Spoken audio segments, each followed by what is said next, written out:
বাংলাদেশের এক নিভৃত গ্রাম বাঘমারা। চারপাশে সবুজ ধানক্ষেত, পাখির ডাক আর ধুলো মাখা রাস্তা।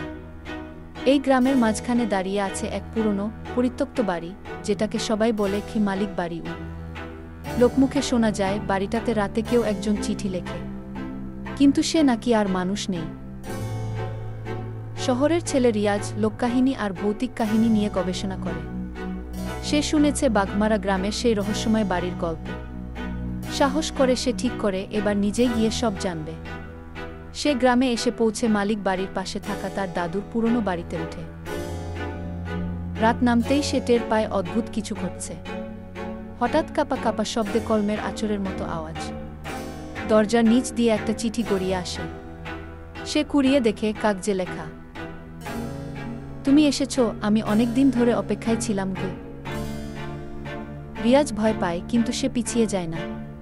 পরদিন সে গ্রামের মুরব্বীদের কাছে জানতে পারে ৫০ বছর আগে এই বাড়িতে এক মেয়ে ছিল, নাম ছিল নাজনীন। তার প্রেমিক যুদ্ধে গিয়েছিল আর আর কখনো ফেরেনি।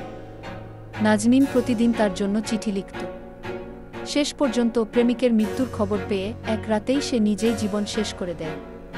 তার আত্মা নাকি এখনো অপেক্ষা করে, শেষ চিঠিটা কেউ পড়বে বলে। এক রাতে রিয়াজ স্বপ্নে দেখে মোমবাতির আলোয় এক মেয়ে সাদা শাড়ি পরে বসে আছে, চোখে কান্না, হাতে কলম। সে বলে, আমার শেষ চিঠিটা তুমি পড়বে? ঘুম ভেঙে রিয়াজ দেখে তার সামনে রাখা একটা চিঠি। কাপা হাতে সেটা খুলে পড়ে সে, যদি আমার চিঠি কেউ পড়ে আমি মুক্তি পাব, আমার অপেক্ষার শেষ হবে কি। পরদিন ভোরে রিয়াজ চিঠিটা নিয়ে গিয়ে গ্রামের এক পুরনো চুলায় আগুনে পুড়িয়ে দেয়। আর তখন থেকেই মালিক বাড়ি থেকে আর কোনো শব্দ আসে না। রাতেও নীরবতা নেমে আসে চিরতরে।